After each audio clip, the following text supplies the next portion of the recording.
Halo teman-teman, selamat datang kembali di channel Thomas Kibon. Kibon kali ini kita akan mempelajari tentang keragaman agama di Indonesia. Negara Indonesia adalah negara beragama atau negara berketuhanan. Tentu saja hal ini sesuai dengan ideologi bangsa kita atau dasar negara Indonesia yaitu Pancasila. Tepatnya, sila pertama yang berbunyi ketuhanan yang Maha Esa. Yang berarti bangsa Indonesia mengakui dan percaya adanya Tuhan. Bahkan dalam sejarah perjalanan bangsa ini, khususnya kemerdekaan kita, tentu saja kita percaya bahwa kemerdekaan ini diraih oleh karena anugerah Tuhan lewat para pahlawan yang telah berjuang untuk bangsa kita. Baik, teman-teman, kita akan mempelajari 6 agama di Indonesia. Yang pertama ada agama Islam, ada Kristen, ada Katolik, ada Buddha, Hindu, dan Konghucu. Kita akan mempelajarinya satu-satu. Agama Islam. Umat Islam beribadah di masjid. Hari rayanya ada Idul Fitri, yaitu merayakan atau perayaan berakhirnya ibadah puasa, di mana umat Muslim akan merayakan kemenangan setelah melewati masa puasa selama 1 bulan. Hari raya yang kedua adalah ada Hari Raya Idul Adha, yaitu memperingati peristiwa kurban. Dan kitab suci yang digunakan oleh umat Muslim adalah Al-Quran. Sedangkan pemuka agama atau pemimpin agama dalam agama Islam ada ustadz, ada kiai, dan ada ulama. Kita lanjut, yang kedua adalah Kristen. Umat Kristen beribadah di gereja. Hari raya dari agama Kristen yang pertama adalah ada Natal, yaitu memperingati kelahiran Tuhan Yesus Kristus. Yang kedua ada Paskah, yaitu untuk memperingati kebangkitan Tuhan Yesus. Kitab suci yang mereka gunakan adalah Alkitab. Pemimpin agama atau pemuka agama di dalam agama Kristen disebut sebagai pendeta. Kita lanjut teman-teman, yaitu Katolik. Katolik beribadah di gereja. Hari raya mereka yaitu Natal, yaitu untuk memperingati kelahiran Tuhan Yesus Kristus. Ada Paskah, yaitu untuk memperingati kebangkitan Tuhan Yesus, dan kitab suci yang mereka gunakan juga adalah Alkitab. Pemimpin atau pemuka agama dalam agama Katolik adalah pastor. Kita lanjut, agama yang keempat adalah Hindu. Umat Hindu beribadah di pura. Bali merupakan provinsi dengan penganut agama Hindu terbesar di Indonesia. Ada beberapa perayaan dalam agama Hindu. Yang pertama ada Nyepi, yaitu perayaan Tahun Saka. Ada Galungan, yaitu hari perayaan kemenangan Dharma atau kebenaran melawan Adharma, yaitu melawan ketidakbenaran. Dan yang terakhir ada Kuningan, yaitu perayaan atau hari raya yang diperingati 10 hari setelah hari Galungan. Tujuannya untuk memohon keselamatan dan kemakmuran. Kitab suci yang digunakan dalam agama Hindu adalah Weda. Agama kelima yang akan kita pelajari adalah Buddha. Umat Buddha beribadah di wihara. Hari rayanya adalah Waisak, yaitu untuk memperingati kelahiran, kesempurnaan, dan juga kematian Sang Buddha. Umat Buddha menggunakan kitab Tripitaka. Kita lanjut teman-teman. Yang keenam, Konghucu. Umat Konghucu beribadah di kelenteng.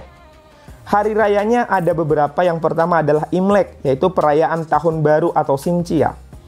Kemudian ada Cap Gomeh, yaitu akhir perayaan yang terjadi pada hari ke-15 setelah Imlek. Teman-teman, umat Konghucu menggunakan kitab suci Sisu Wujing. Itulah 6 agama yang ada di Indonesia. Baik teman-teman, kita telah mempelajari keragaman agama di Indonesia. Ada 6 agama di Indonesia. Ada Islam, ada Kristen, Katolik, Buddha, Hindu, dan Konghucu. Keenam agama ini memiliki hari raya dan juga tempat ibadah yang berbeda-beda. Kita berharap bahwa perbedaan ini tidak menjadi penghalang bagi kita untuk hidup berdampingan satu dengan yang lain. Kita berharap agar tetap terjadi kerukunan di dalam masyarakat walaupun kita berbeda agama. Teman-teman, kali ini kita akan mempelajari lebih lanjut bagaimana menjaga kerukunan antar umat beragama di tengah-tengah masyarakat. Ada satu hal yang harus kita perhatikan, ada satu hal sikap yang harus kita kembangkan kalau ingin menjaga kerukunan antar umat beragama, yaitu sikap toleransi. Toleransi adalah sikap saling menghargai, sikap saling menghormati satu dengan yang lain, tanpa memaksakan kehendak diri sendiri kepada orang lain. Kebebasan umat beragama di dalam menjalankan ibadah maupun hari rayanya sesuai dengan agama dan kepercayaannya, ini diatur di dalam pasal 29 ayat 2 Undang-Undang Dasar tahun 1945 yang berbunyi, negara menjamin kemerdekaan tiap-tiap penduduk untuk memeluk agamanya masing-masing dan untuk beribadat menurut agamanya dan kepercayaannya itu. Saya baca sekali lagi. Negara menjamin kemerdekaan tiap-tiap penduduk untuk memeluk agamanya masing-masing dan untuk beribadat menurut agamanya dan kepercayaannya itu. Pasal 29 ayat 2 ini mengandung beberapa pengertian. Yang pertama, negara menjamin kebebasan setiap orang untuk memeluk suatu agama tanpa dipaksa atau tanpa keterpaksaan. Sekali lagi, negara menjamin ini. Pengertian yang kedua dari pasal 29 ayat 2 ini adalah setiap orang harus menghormati agama orang lain. Tidak boleh menghina, tidak boleh mengejek agama orang lain. Ya, saling menghormati satu dengan yang lain. Kemudian pengertian yang ketiga dari pasal 29 ayat 2 ini adalah setiap orang bebas melaksanakan ibadah sesuai dengan ajaran agamanya masing-masing. Ya, setiap orang bebas ya melaksanakan ibadahnya sesuai dengan ajaran agamanya masing-masing. Dan yang keempat, negara melindungi pelaksanaan ibadah setiap umat beragama di Indonesia. Jadi sekali lagi, ini adalah pengertian ya yang terkandung dalam pasal 29 ayat 2. Intinya, negara kita menjamin kebebasan umat beragama ya. Mari kita mengembangkan juga sikap saling menghormati satu dengan yang lain, walaupun kita berbeda agama. Yang ketiga yang akan kita pelajari selain menjaga kerukunan adalah bagaimana cara kita menerapkan toleransi antar umat beragama. Kita sudah mempelajari toleransi, kita juga sudah mempelajari bunyi ataupun penerapan dari pasal 29 ayat 2 UUD 1945. Pertanyaannya, bagaimana cara kita menerapkan pasal ini? Teman-teman, yang pertama mari kita terapkan mulai dari lingkungan pertemanan kita. Ya, kita harus memberi kesempatan kepada teman-teman yang mungkin berbeda agama dengan kita. Berilah mereka kesempatan untuk beribadah, berdoa sesuai dengan agama mereka masing-masing, kapanpun dan dimanapun. Sekali lagi, ini di lingkungan pertemanan kita. Di lingkungan pertemanan kita tentu saja kita berteman tidak hanya dengan orang-orang yang seagama dengan kita.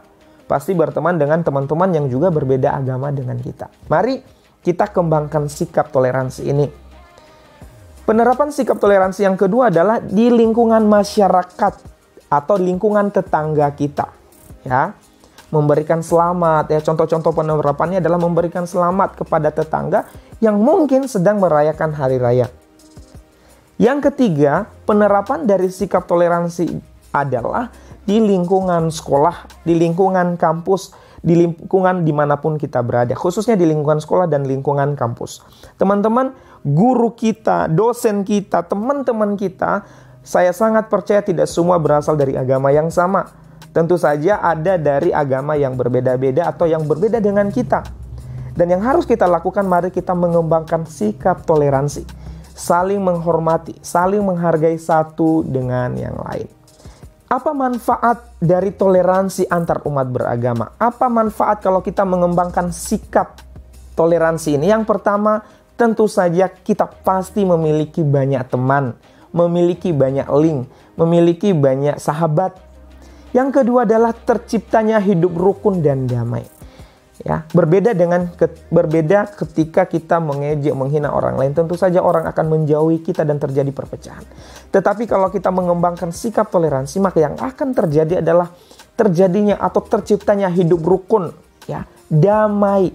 Ketika di dalam masyarakat kita saling menghormati, kita menjalankan ibadah sesuai dengan agama dan keyakinan masing-masing, tidak mengganggu satu dengan yang lain. Tentu saja lingkungan masyarakat akan hidup rukun dan damai. Terciptanya persatuan dan kesatuan dalam masyarakat. Baik teman-teman, kita telah mempelajari keragaman agama di Indonesia. Keragaman perbedaan itu indah ketika kita bisa menjaganya dengan sikap toleransi. Ketika kita mengembangkan sikap toleransi, maka pasti kita memiliki banyak teman. Terciptanya hidup rukun dan damai, terciptanya persatuan dan kesatuan. Tentu saja itu menjadi harapan kita bersama terjadi di Indonesia, terjadi di lingkungan sekolah kita, terjadi di lingkungan kampus kita, dan terjadi di lingkungan masyarakat dimanapun kita berada.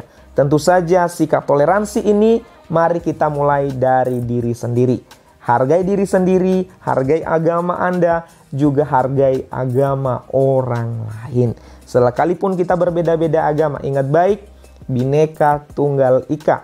Walaupun kita berbeda-beda, tetapi kita tetap satu jiwa. Terima kasih. Sekali lagi jangan lupa like, share video ini, dan tentu saja jangan lupa subscribe. Semoga jadi berkat dan semoga bermanfaat bagi kita semua. Thank you.